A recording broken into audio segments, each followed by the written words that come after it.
It's a beautiful day in the neighbor pool. A beautiful day to be Deadpool. It's story time. Story time. Got any fans of Mr. Rogers out there today? I'm a pretty big fan of Captain America myself. Are you all ready for story time? Yeah! I know Hawaiian shirt guy's ready for story time. Hello there. All right, well, that's good to hear because I certainly have a story to tell. Gosh, I love to talk. Today's story is a beloved bedtime classic, a classic fairy tale, if you will, mashed together with an incredibly profitable licensing agreement. You guessed it, it's Cinder-Pool. No spoilers. All right, I'm glad we got some fans of Cinder-Pool out there. Let me just get on my reading glasses. There we go. If I can just turn on this. Okay, that doesn't work. Very good. Oh, look at Dog Pool, huh? Look at these adorable drawings. Come on, give it up for Dog Pool. Thank you. I scribbled these myself. All right, once upon a time. You know what? It just feels wrong when I'm doing it with myself. Why don't we all say it together, shall we? 1, 2, 3. Once upon a time. See, isn't that so much more fun and interactive when we're all in this together?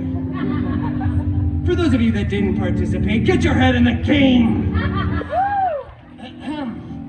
Anyway, upon that time, once, Cinder-Pool lived in a big mansion with his shiny-headed step-professor and a bunch of hideous step-mutants.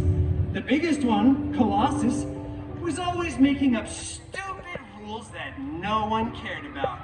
Like, please stop labeling other people's food in the fridge with your own initials. And for the love of Feige, stop hanging your underwear from the ceiling fan. I know, I never understood that rule.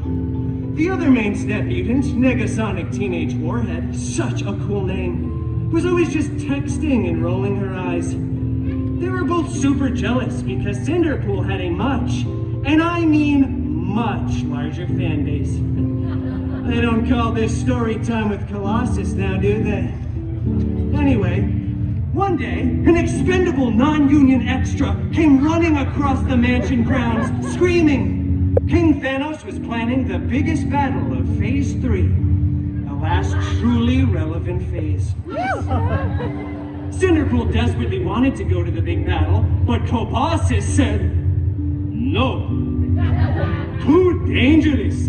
Cinder-Pool don't know how to be part of team. And then Colossus ripped up Cinder-Pool's nicest costume before Negasonic Teenage Warhead, again such a cool name, made it explode into a million pieces with her mind powers. And then popped her gum. Oh, so Gen Z. On fleek, Sigma, no cap. Cinder-Pool was very bummed and felt very vulnerable and exposed. Minus 100,000 aura, as Negasonic would say.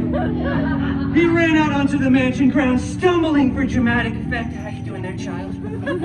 When suddenly, a big, strange, sparkly circle appeared. And from out of that big, strange, sparkly circle walked out Cinder-Pool's very hairy god mutants.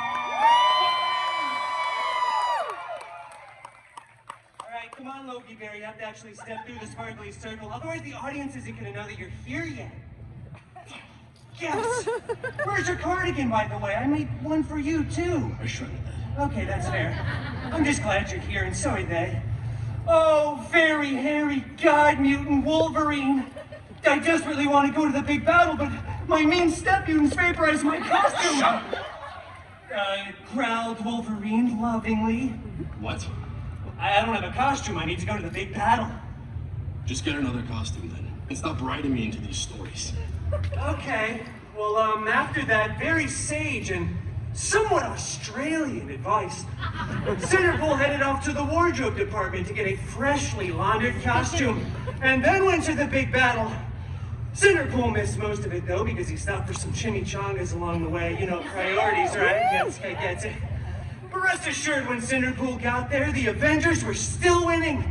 Captain America looked so cool and so ruggedly handsome in those pants. I love Mr. Rogers.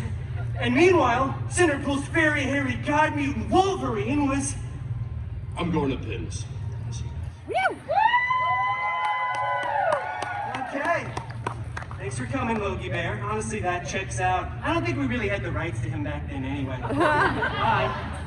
Well, anyway, meanwhile, as the aliens were finally fleeing away in defeat, Cinder-Pool saw something on the steps of one of the spaceships. It was a single glove. And a high five. Here you go, kid. Wow, this glove was so fancy.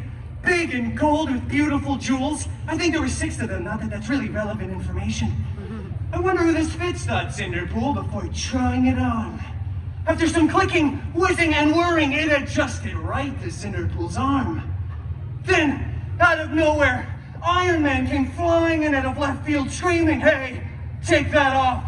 This is my sacrifice to make, all right? I really don't want to be Iron Man until I'm 90.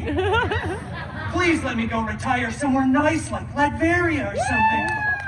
All right, one person got that. Yeah, don't worry, I'm a little confused myself.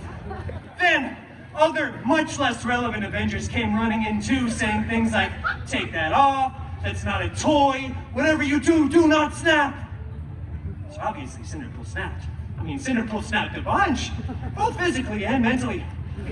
And the weirdest thing happened. It was probably unrelated to Cinder-Pool's actions, but half of the people kept disappearing, and then reappearing, and then disappearing again. So many people were crying. Tony said "I love you" like 3,000 times, which was kind of mushy. But eventually, everyone did come back. But then the Avengers tackled Cinder-Pool, ripped off his new favorite glove, and then when they went on to remake the movie, they CGI Tony's head onto Cinder-Pool's majestic body, and it went on to become the most profitable film of the Feige cinematic universe. Yeah, the FCU, as I like to call it. I'm still workshopping that acronym. I feel like there's just one too many letters, huh? It's okay, though. Everything honestly worked out for Cinder-Pool, because Cinder-Pool went on to start his own, even more successful franchise. Yeah! That's right! Who's relevant now? Thank you. It was so insanely successful, in fact, that Cinder-Pool was eventually invited to be part of the Avengers Endgame 2. Electric Boogaloo. No cap, kid.